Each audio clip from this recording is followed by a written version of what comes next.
Assalamualaikum warahmatullahi wabarakatuh. Selamat datang di blog 15 Kegawat Daruratan dan Metodologi Riset Fakultas Kedokteran Universitas Syahkuala. Perkenalkan, saya Dr. Eka Adiani SPAN, staf pengajar di bagian anestesiologi FK Unsia. Pada kesempatan ini saya akan membahas tentang kegawat daruratan pada penyakit infeksi.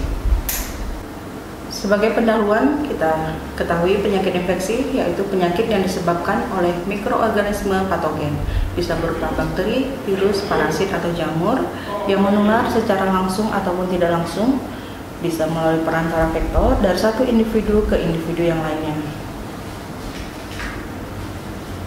Kemudian dari penyakit infeksi ini dia akan bisa berkembang menjadi sepsis, maka nanti akan jatuh kepada kegawat daruratan. Sepsis adalah sepsis disfungsi organ di mana yang mengancam jiwa akibat disregulasi respon tubuh terhadap infeksi.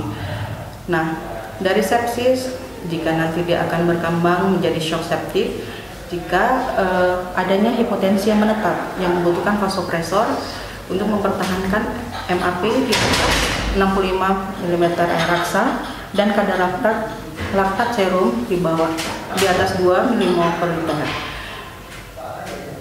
Kemudian letak subseptik harus segera diatasi, jika tidak maka akan timbul kegawat daruratan, sehingga harus dimulai dengan pemberian resusitasi yang adekuat.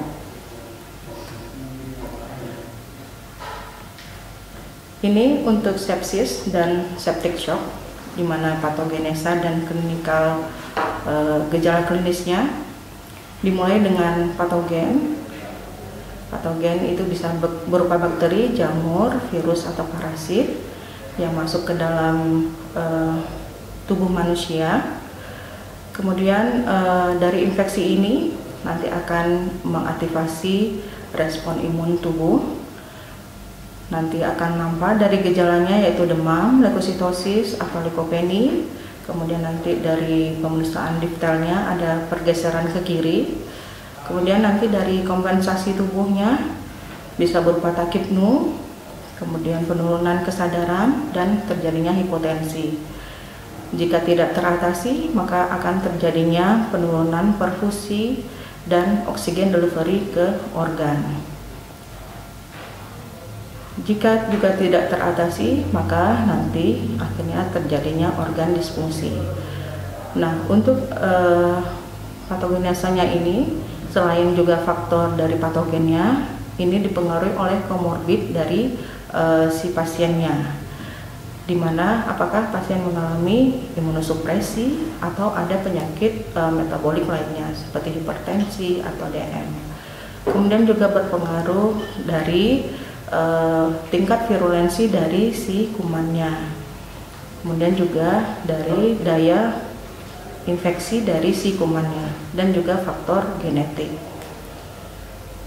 Kemudian selain itu juga nanti patogen ini bisa mengaktifkan juga pro dan antiinflamasi respon tubuh kita, yang juga ujung-ujungnya nanti akhirnya ke organ disfungsi yang bisa mengenai respirasi, bisa berupa penurunan dari PaO2 dan FiO2-nya, kemudian dari sistem saraf pusat terjadinya penurunan kesadaran, dan juga dari kardiovaskular terjadi penurunan MAP, dari liver bisa peningkatan bilirubin, kemudian dari ginjal bisa peningkatan kreatinin sehingga nanti akan menyebabkan oligurit, dan dari koagulasi terjadinya trombositopeni.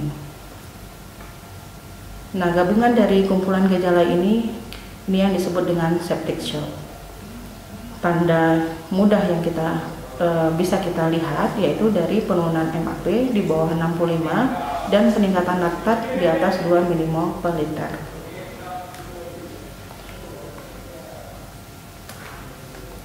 Nah, untuk menegakkan diagnosis bisa ditempuh dengan dua cara, bisa memakai SOFA-score atau KISOFA. SOFA-score bisa kita gunakan jika sudah ada pemesan lab secara lengkap. Nah, kalau belum ada, maka bisa kita gunakan KISOFA. Nah, ini untuk skor SOFA dari rentang 0 sampai 4, dimana kita nilai dari PaO2 dan per fraksi ya, PaO2 dan FeO2.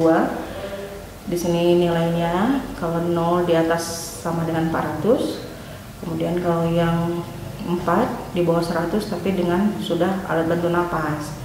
Kemudian untuk koagulasinya kita nilai dari nilai platelet atau trombositnya, dikatakan 0 jika besar sama dengan 150.000 dan dikatakan 4 jika 20.000, di bawah 20.000. Nah, untuk liver kita lihat dari kadar bilirubinnya, dikatakan 0 jika di bawah 1,2 mikromol per liter.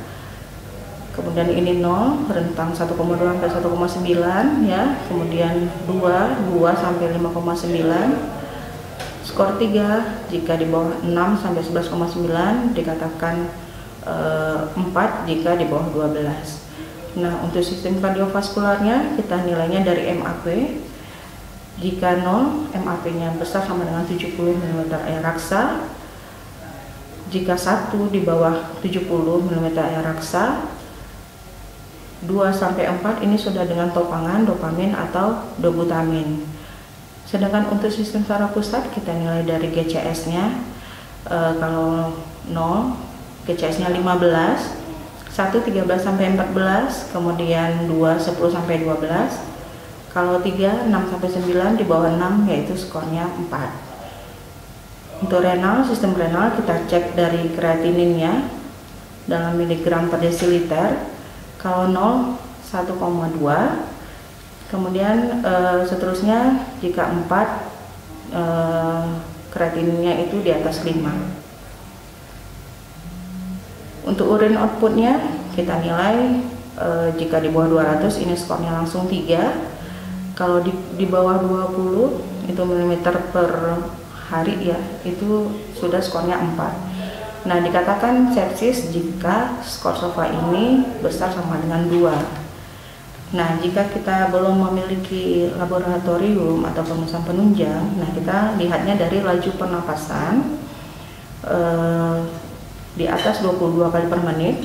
Kemudian kita lihat dari perubahan kesadaran jika memang di bawah 13. Kemudian dari tekanan darah sistoliknya yang di bawah 100 mm air raksa. Jika kita ketemu 2 dari 3 kriteria ini, maka sudah kita golongkan ke dalam sepsis. Nah, ini untuk algoritma screening kecurigaan sepsis dan subseptik ya. Pasien dengan suspek infeksi, di mana tadi ya kisofanya apakah dia besar dari 2 atau tidak. Nah, itu kita lihat kriterianya yang tadi ya, laju pernapasan, status mental, dan tekanan darah sistoliknya. Kalau kisofanya di atas 2, maka kita nilai apakah ada disfungsi organ. Kalau kisofanya tidak 2, apakah berarti masih dicurigai apakah ada sepsis.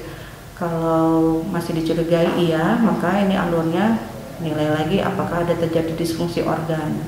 Kalau tidak dicurigai, maka kita cuma mengawasi kondisi klinis, evaluasi kembali kemungkinan sepsis jika ada indikasinya. Kemudian kita nilai dari kisofanya di atas 2, kita lihat dari bagian B, ini SOFA skornya ya. Kalau sudah ada PaO2 banding FeO2, adanya MAP-nya, kemudian ada apakah pakai vasopresor atau tidak, kemudian nilai kreatinin dan urin outputnya, dan bilirubin dan jumlah platelet seperti tadi. Kalau skornya di atas 2, maka dia dikatakan sepsis. Kalau tidak, maka diawasi kondisi klinis seperti tadi. Nah, kemudian kalau emang sudah tegak sepsis, kita berikan cairan cukup ya, sesuai dengan tata laksana. Jika memang dia butuh vasopresor, atau kadar laktatnya serum di atas 2, maka dia nanti akan jatuhnya ke shock septic. Kalau dia tidak membutuhkan vasopresor atau kadar laktat serumnya tidak di atas 2, maka dia cuman golongannya ke sepsis saja. Nah, untuk tata laksana berdasarkan The Surviving Sepsis Campaign Bandel 2018 update, maka tata laksana sepsis ini memiliki target dalam 1 jam pertama sejak sepsis diagnosa atau ditegakkan. Nah, untuk awal pertama sekali kita pemeriksaan kadar laktat. Kenapa kadar laktat? Karena dibutuhkan pemeriksaan untuk apakah perfusi jaringannya bermasalah atau tidak. Kemudian kita lakukan pemeriksaan kultur darah sebelum pemberian antibiotik. Nah, untuk pemeriksaan kultur darah ini diharapkan 2 untuk anaerob sama aerobnya. Kemudian langsung memberikan antibiotik spektrum luas. Yang keempat, kita berikan resusitasi cairan dengan aturan 30 cc per kilogram berat badan habis dalam 3 jam. Ini jika kita jumpai hipotensi atau kadar laktatnya di atas 4 mmol per liter. Nah, saat kita melakukan resusitasi ini, kita harus pantau ketat oksigenasi. Jika pasien, terutama pasiennya jika tidak kita intubasi, hati-hati juga terjadi burung paru. Nah, kemudian perlu perhatian khusus juga pada penderita gagal jantung dan gagal ginjal. Kemudian yang kelima prinsipnya adalah pemberian vasopresor selama atau setelah resusitasi cairan masuk. Jadi untuk menilai apakah tata laksana ini berhasil atau enggak, kita membutuhkan penilaian MAP dan kadar laktat. Untuk pemilihan vasopresor yang disarankan adalah norepinefrin. Nah, kemudian saat kondisi pasien sudah stabil, hasil kultur sudah keluar, berikan antibiotik yang sesuai. Jika kemudian hasil kulturnya terbukti bahwa bakterinya tidak tumbuh di situ, maka pemberian antibiotik dapat dihentikan dan kita bisa mencari penyebab sumber infeksi lainnya. Apakah itu bisa virus, apakah itu bisa jamur atau parasit. Kemudian berikan terapi sesuai dengan penyebab infeksi yang kita ketemui.